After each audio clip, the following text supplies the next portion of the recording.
Hey, good afternoon or good morning, folks, depending on where you are. We're just going to give everyone a bit more time just to filter in here. But you are in the right place, and we will be getting started shortly.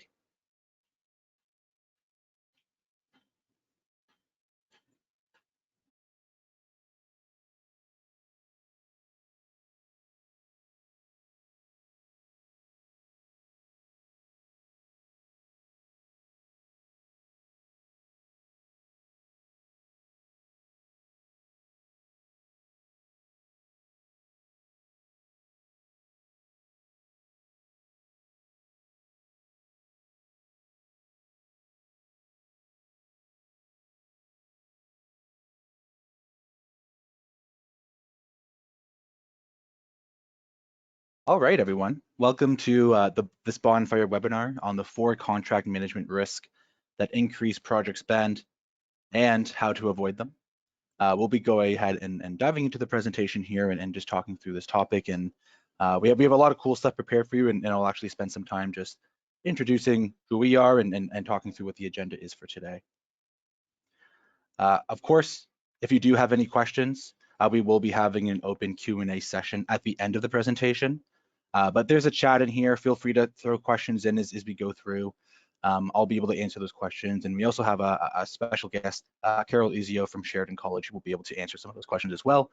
So we'll go ahead and be hopping into things. So just to set the agenda for today, we're going to be going through why is strategic contract management important, understanding what is the state of things today, where are most organizations, but why are most organizations feeling the need, they're still feeling these really present problems to shift into a more strategic contract management environment.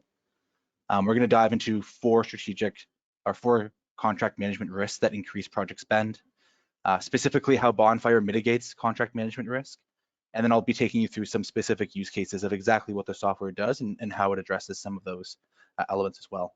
Of course, you won't have to listen to me go on the whole time. We do have Carol, as I mentioned, who's joining us from Sheridan College. She'll be able to speak to the college's actual implementation and the use of contract management and just how it was able to assist them in addressing some issues. Carol, I don't know if there's anything you want to say before we dive into it, but maybe say hi to the folks if you're able. Yes, no, that's great. Thank you very much. I'm looking forward to chatting. But yeah, Sheridan has been using Bonfire for about 2 years now, so we're pretty new, but we're evolving with the way that we use it. So I'd love to share some of the things that we do. Yeah, awesome. Thanks, Carol. And unfortunately, we did save best for last, so we'll hear the last bullet point on here. But and I'm sure that's what people want to hear about the most. But yeah, I'm looking forward to hearing your story as well. Great, thank you. Just to introduce myself, so I'm Anthony Barry. I'm the Director of Sales Solutions here at Bonfire. Basically, all that means is it's my job to help to work with organizations and connect the problems that they have to the solutions that Bonfire has. Oftentimes, there's a lot of alignment. Sometimes there isn't, but that's really the role that I play.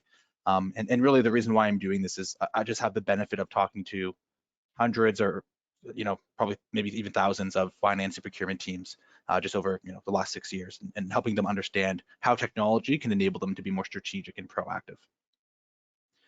But without further ado, let's go ahead and actually hop into this. So why is strategic contract management important? And I think what we saw, at least what we saw happening in the market, was there was this huge reaction that a lot of teams have been doing already, but was definitely kind of stamped on, where as a reaction to remote work and as a reaction to COVID, there was this great digitization of records, specifically for contract management, where a lot of teams still use paper today. And so if you're sitting there thinking, well, I'm still using paper, don't worry, you're not alone in that at all.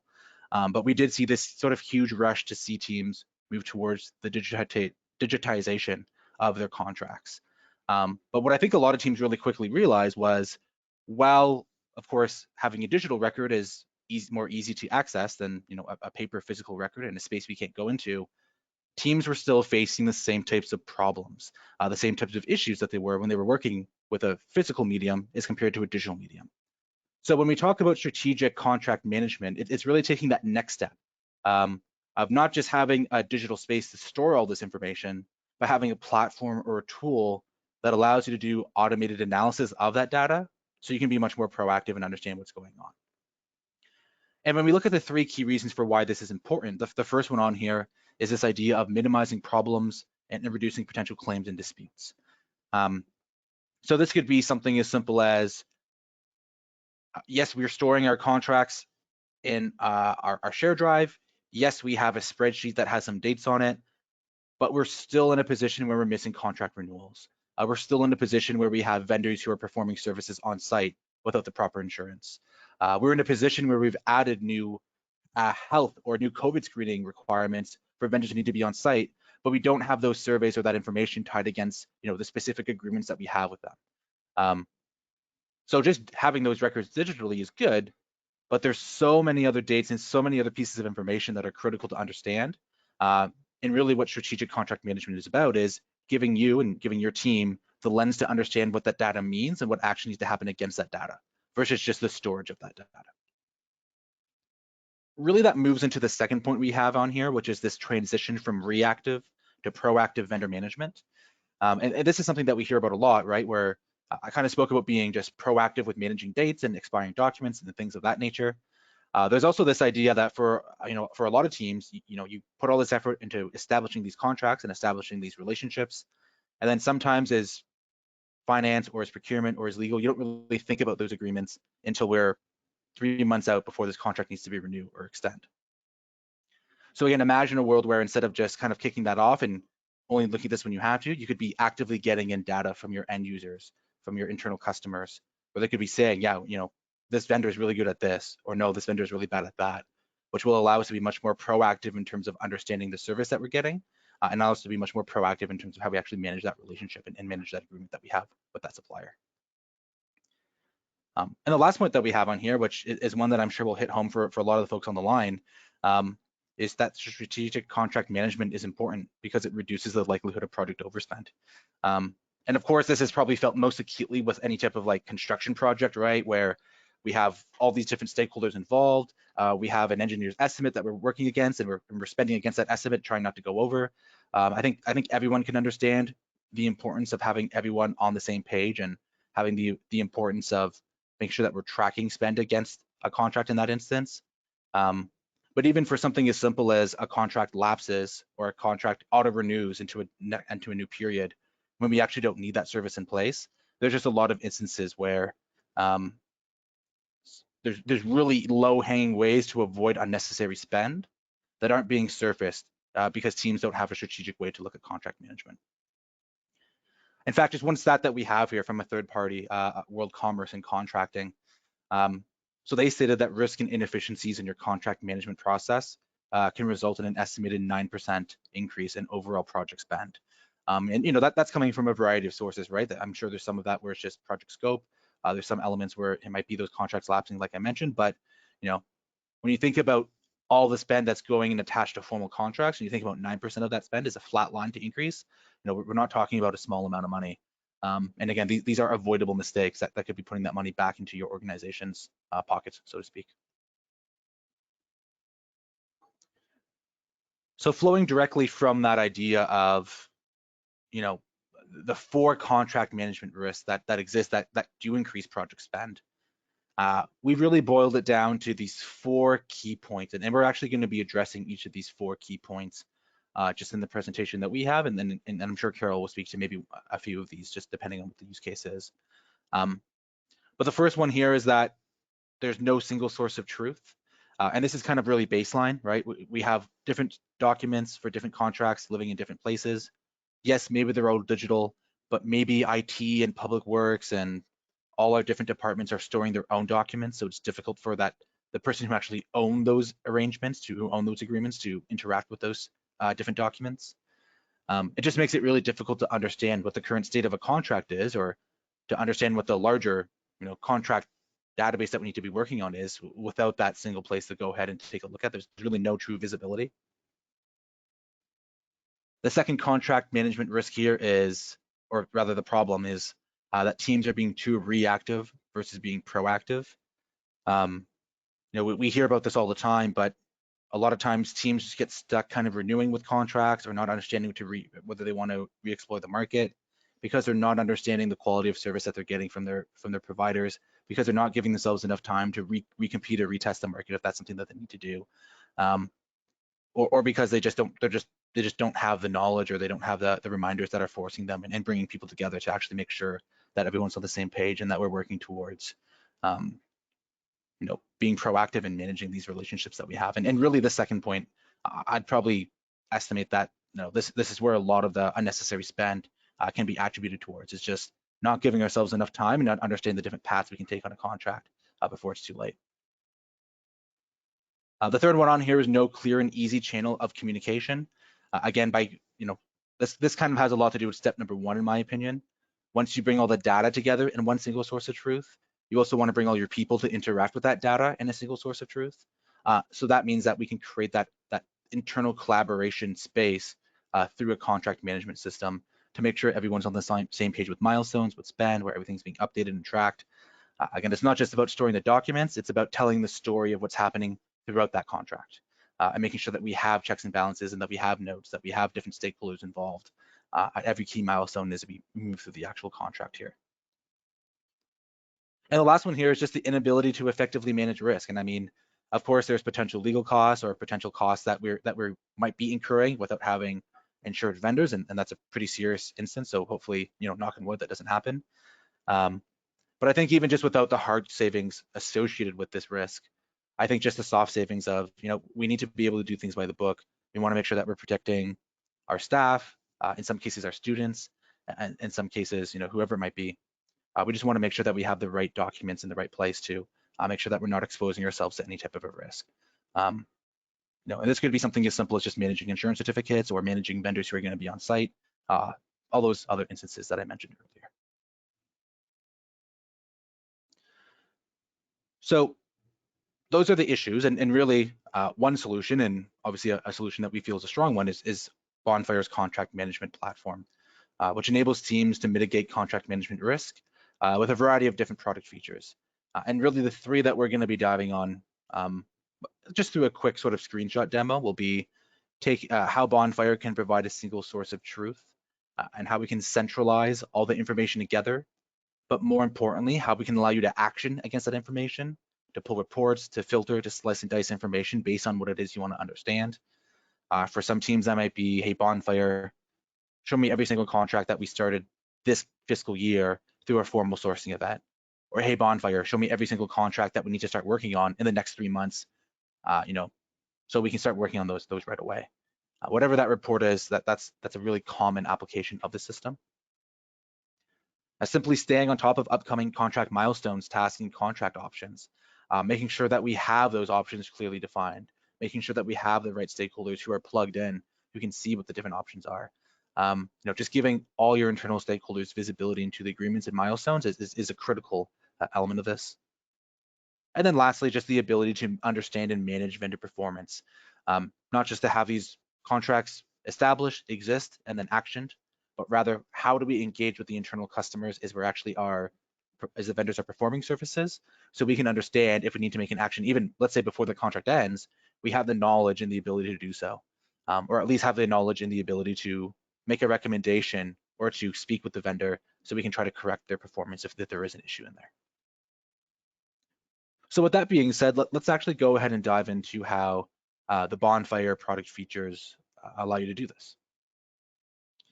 So we're just going through a quick screenshot demo here. If you want to see a full, live flowing demo, go ahead and reach out to us. I mean, we'd be happy to do that, but just for the sake of time today, this is kind of a bit of a teaser, and we definitely want to just have Carol be able to speak to her experience and kind of just talk about how this is impacting organizations. But just to give everyone some sense of what we are talking about, we'll go through just a few screenshots to show you how this works. So the first risk that we're diving into, and I guess the first feature, is there's no single source of truth.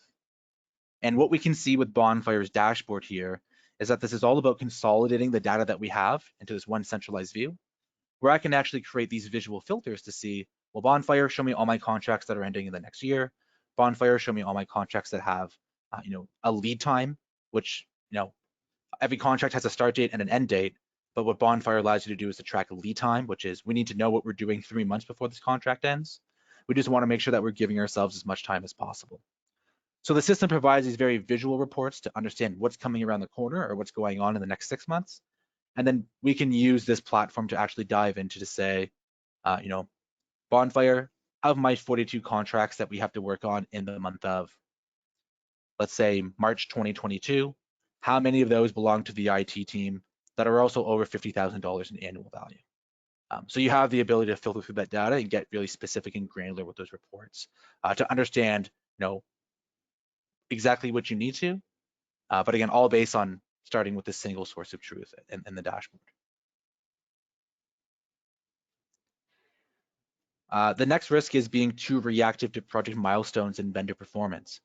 So on the individual agreements, of course, Bonfire will allow you to set up different reminders and different milestones to make sure we can plug in the key stakeholders at the right time. And the visuals that you're taking a look at here are actually just some of the performance reviews that are happening across these contracts as well. So in this case, Bonfire has flagged that we have 2 contracts at risk. I have my AC's cafeteria services project as well as my Greenfields landscaping project. I can see my AC's cafeteria services project is basically almost done, that the length of that term is expired. Versus our Greenfields one, we can see that it's just kind of just getting started. But I can see already that, yeah, our internal customers are not happy with the quality of landscaping that this vendor is doing. There's likely some mitigation that I can take as a contract owner or someone in procurement, again, to make sure that we're resolving those issues. And again, it's the surveys that we're running through Bonfire that allows us to flag that, yeah, these contracts are at risk, and we should go ahead and be actioning those flags within the system.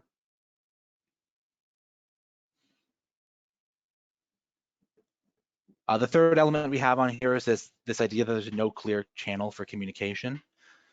So Bonfire is designed to be a solution for the entire organization. And what I mean by that is you have the ability, and there's no additional cost to this, but you can have the ability to have basically every single person in your organization view whatever contracts are most relevant to them. And you can do this on a contract by contract basis or on an even departmental basis where someone who's the head of IT, they're likely going to need to see every single IT contract. Someone who's an IT analyst, maybe they might only see the 22 relevant contracts that they're involved on as an SME. Again, you have the ability to customize that and set that up in whatever way you need, but the idea here is that this becomes this internal collaboration space to bring your stakeholders together to make sure they can see and understand what's going on all in one centralized location. And the last one that we have on here is this idea of the inability to effectively manage risk on current contracts. And we have just a few screenshots on here that speak to how Bonfire can assist. So one, just making sure we actually have all the documents located in one location.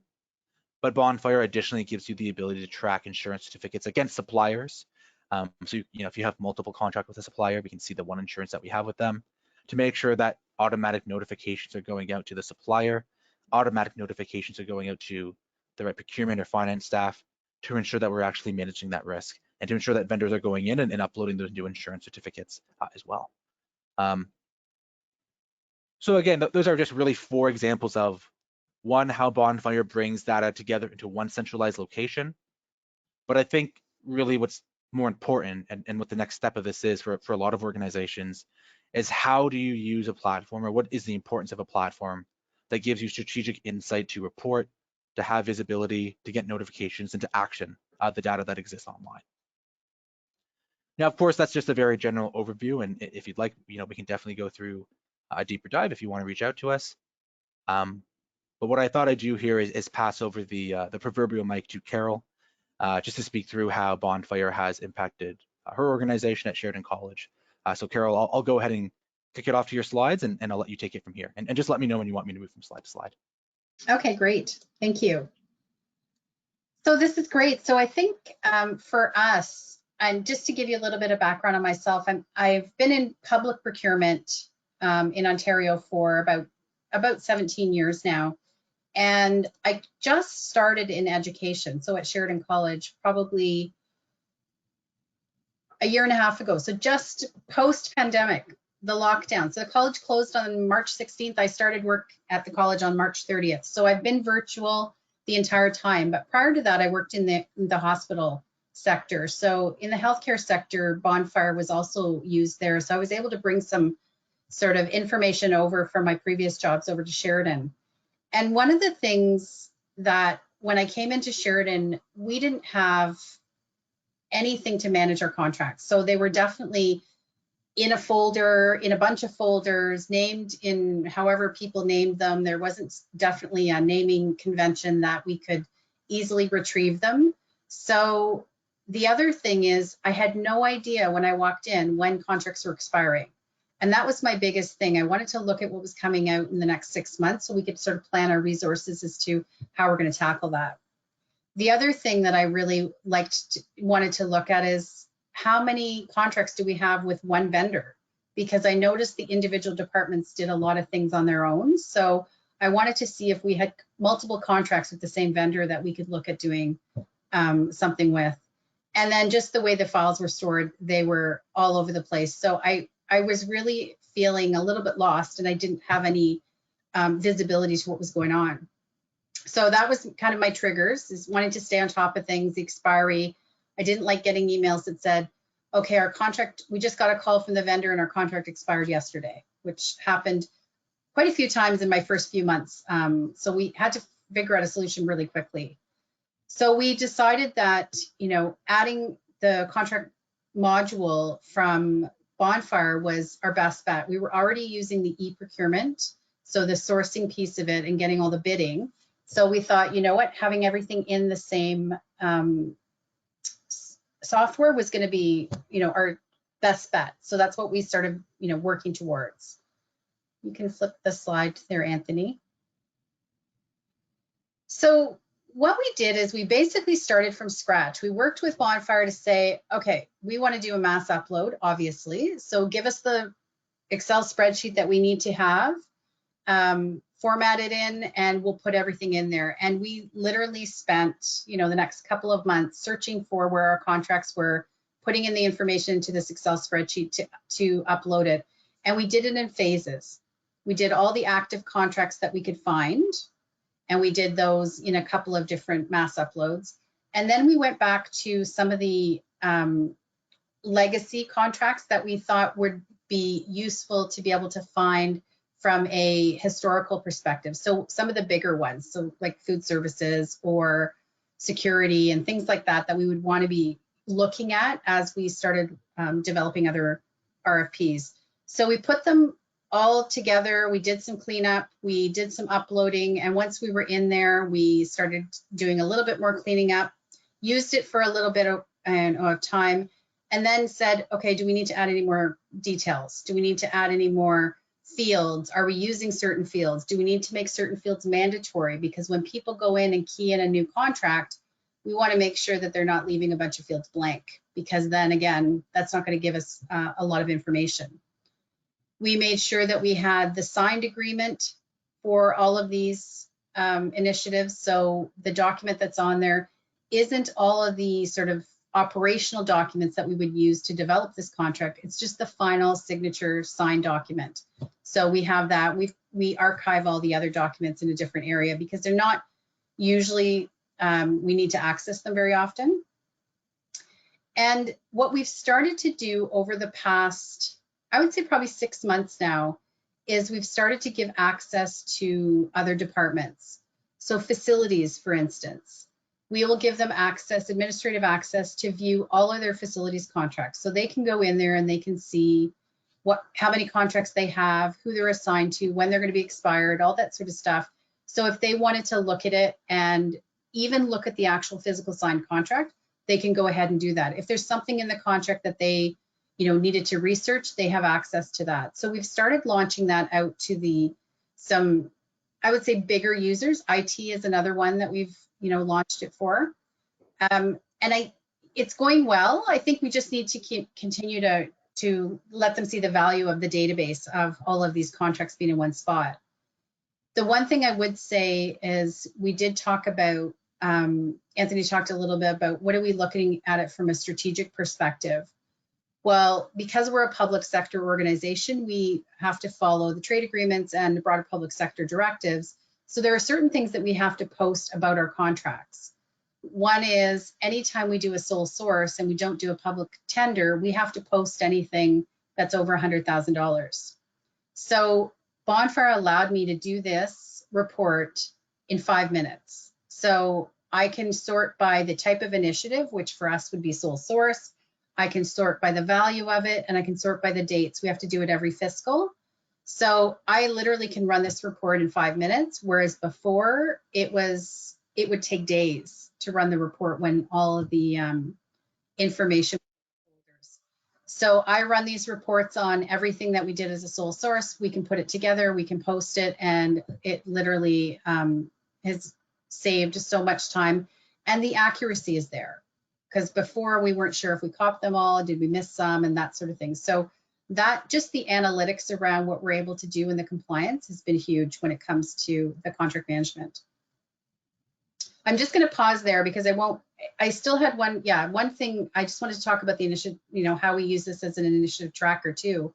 But are there any questions, or do you have any questions, Anthony, before I talk a little bit about how we've evolved the use of it? No, I mean, I was curious. I mean, you mentioned that you're trying to bring this out to the different departments now. Mm-hmm. Have there been other departments who have been more keen to use access that type of information than others, or how can you tell me a bit more about that process? Yeah, so what we do is we do a little, webinar. This is what we're, seeing on Bonfire. These are the contracts for you. We can give you access to the contracts so that you can look at them. I would say facilities, because there's so many different people, there's project managers and facilities that are needing to access their tenders. That was a bigger group, so it was a bit harder to get everybody on board. IT was all over it and wanted access to see all the IT contracts, because they're all about the analytics of the IT contracts too. So if somebody's using a software, they want to be able to quickly search that, who's using it, what department, that sort of thing. So it depended on the type of department, but IT was very interested. Facilities was interested. The projects piece of it kind of have their own little thing on top of it, but they were interested in seeing sort of the end results, because obviously we do the tendering also with it. But anytime I show the profile to anybody that doesn't already have access, they say, hey, could I get access to that? And we're like, absolutely. So administrative access, everybody now wants right access to it, but we haven't gone there yet. We're not letting people touch our data yet, because we're not sure that they're that they would do it in a way that wouldn't corrupt the data. So view access we'll give in a minute. Right access, we have to have a much longer discussion on it. Yeah, they have to earn the right to touch the Yes. data, right, or to manipulate Yeah. the data. After spending all that time getting it together in the first place, it's I Yeah, definitely no, understand that. absolutely. And I think one of the things that we've had the opportunity to do with using both modules, so using the bidding tool and using the contract management, is we're using them, interchangeably, like meaning we start with our contract management even when we're starting with an initiative for an RFP. So a department will come to me and say, hey, Carol, I have a need for an RFP. What we do in the contract management module is we start a record immediately, as soon as the initiative starts, not after the contract is signed, but as soon as the initiative is started, we put it in the system with the information that we have. Obviously, the vendor is pending. We have a vendor set up called pending, and we put it as pending. And the status is also called pending. So when I review with my team, so I have contracts people, and I'll review all of their contracts that are pending, which means they haven't got the contract signed. So they're either in the development stage of an RFP or it's in the posting stage. And I use it as an initiative tracker, and I meet with them weekly and say, okay, so you've got 12 contracts pending. Talk to me about them. Where are you and what stage are you at? So we actually use it even before the RFP is started.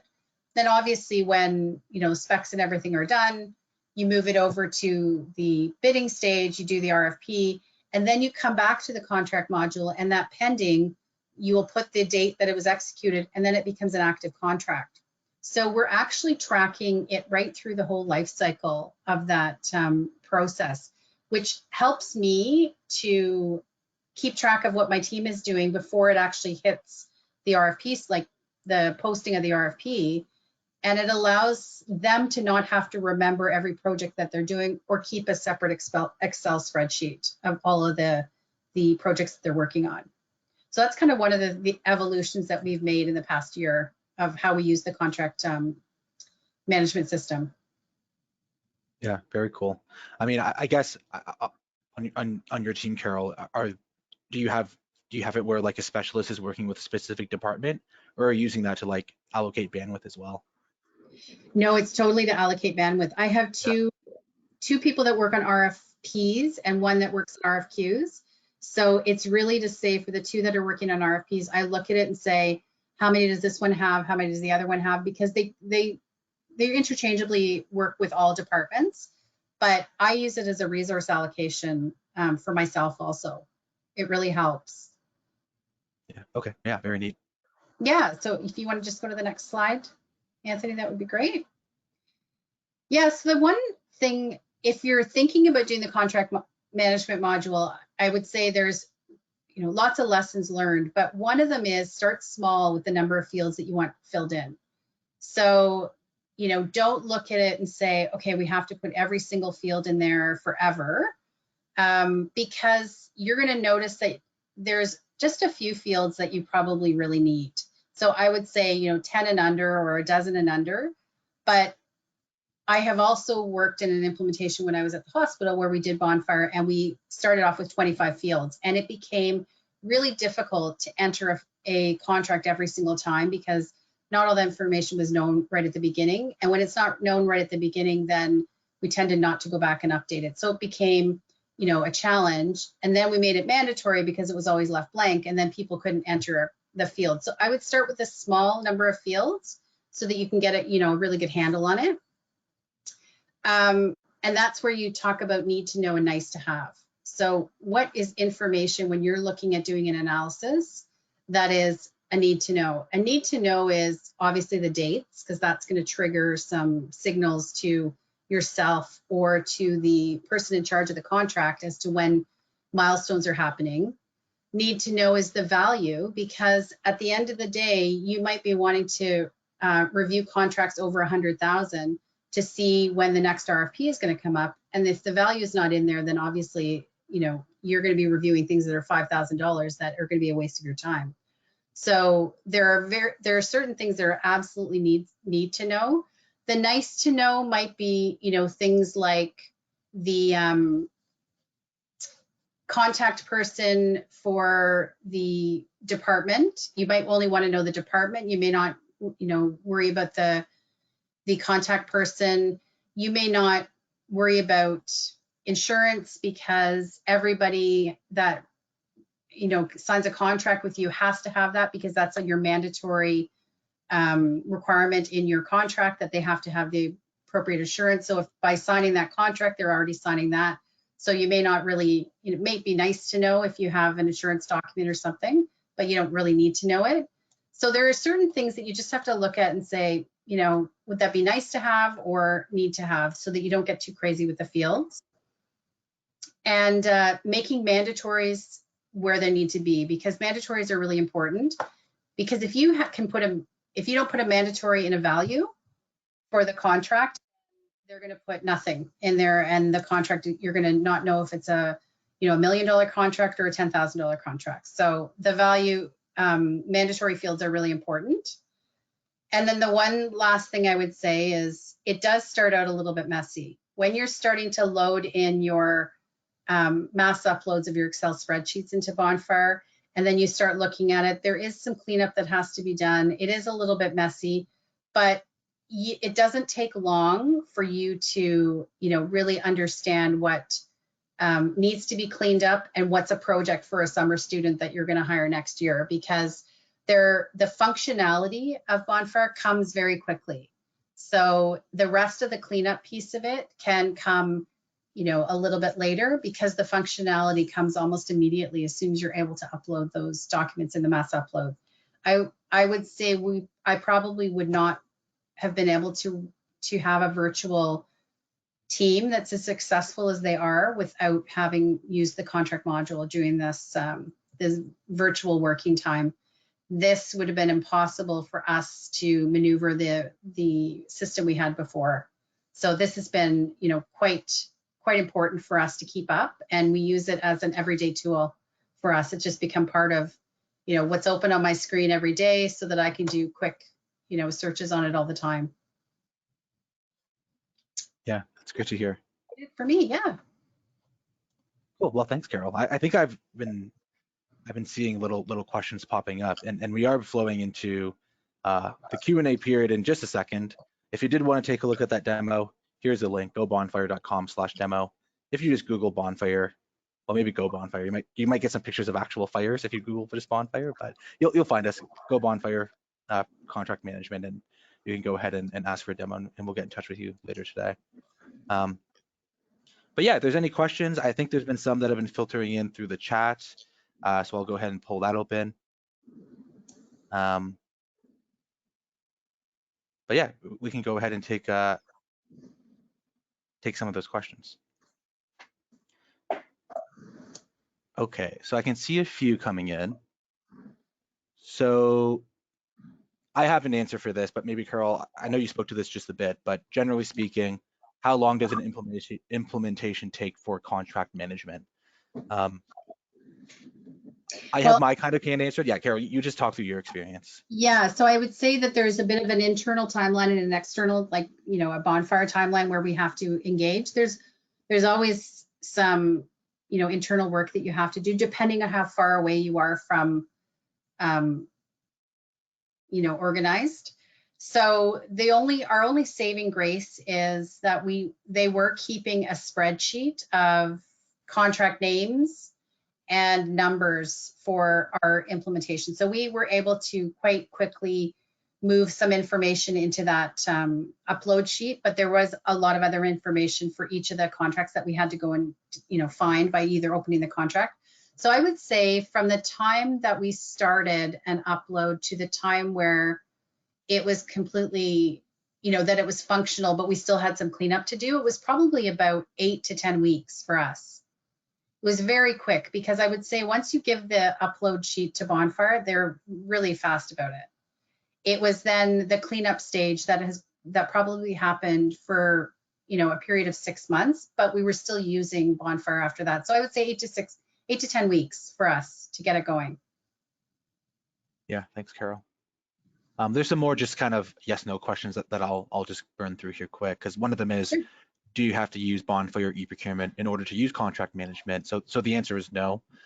There, as Carol has mentioned, there are of course benefits in using the two systems together. The data will flow from one system to the other, but it's not a requirement for you to use the sourcing, the bidding, or the tender side of the house in order to use the contract management.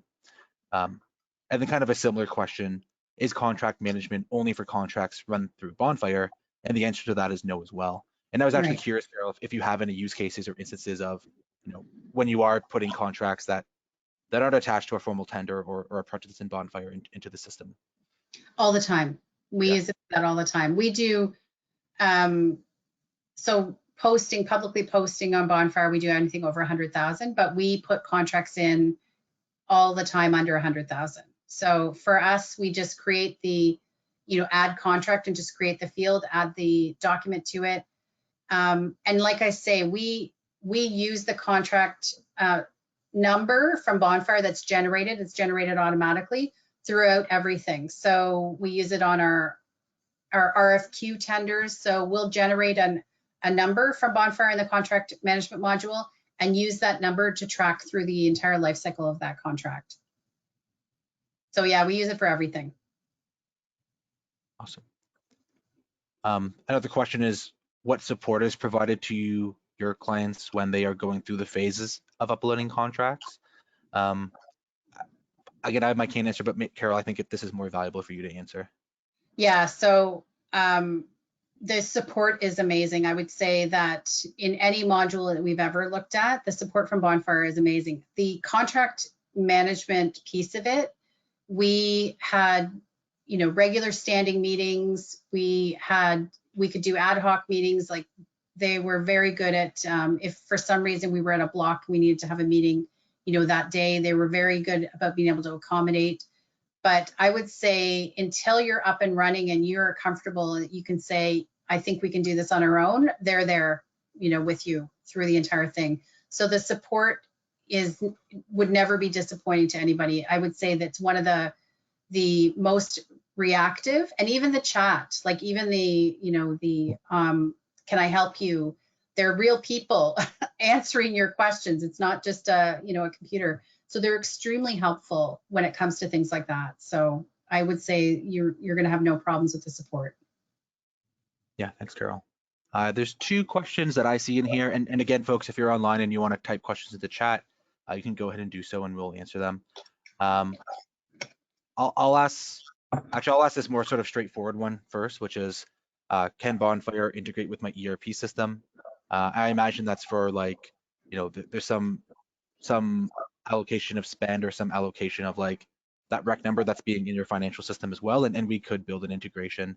Of course, it's going to be a custom integration. It'd be a project that has to scope out. The short answer is yes, but there's a much longer answer in terms of how that happens, what that looks like, and understanding what that need is. But that is something that Bonfire offers, if that's part of the requirement.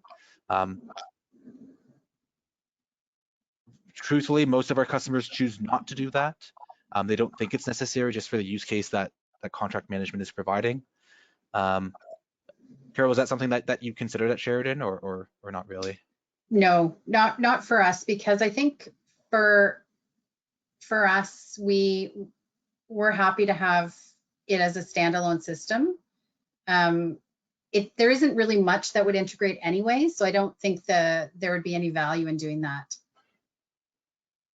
Yeah.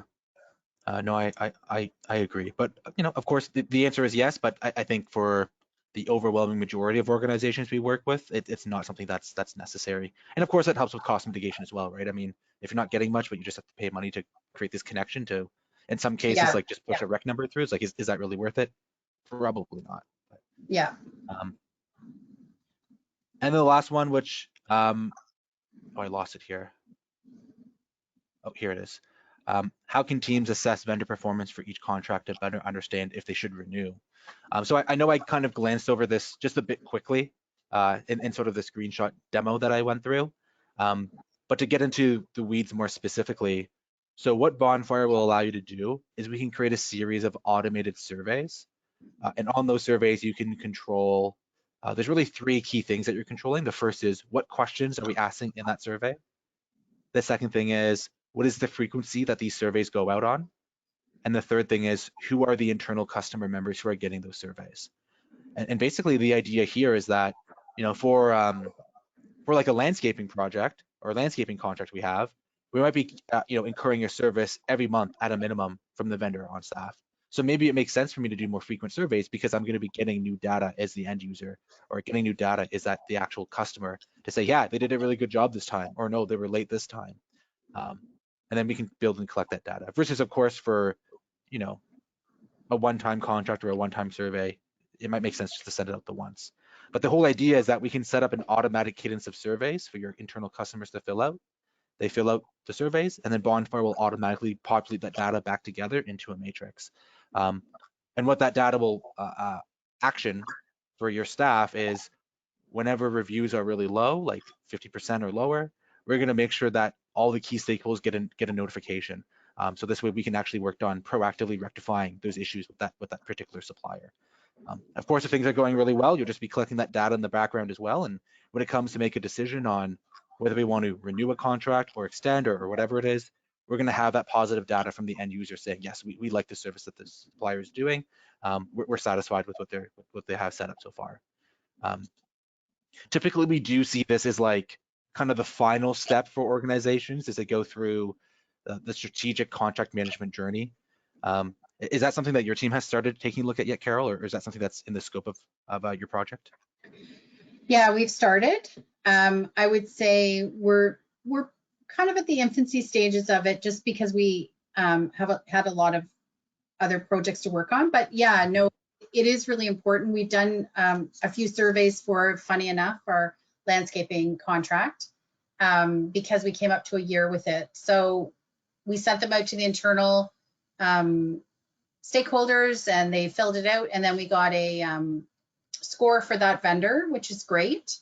And I think we'll start doing more of them. Once we start, we want to triage them to figure out what vendors we want to, what contracts we want to send this out for. So that's going to be kind of the next step, is to figure out what they do. But we've tested all the functionality. We've gotten information from our end users saying it was easy to do. So yeah, we're going to continue on with that this year.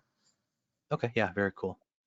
And unless anyone has any last questions they want to throw in chat, that's all of them that I've seen. I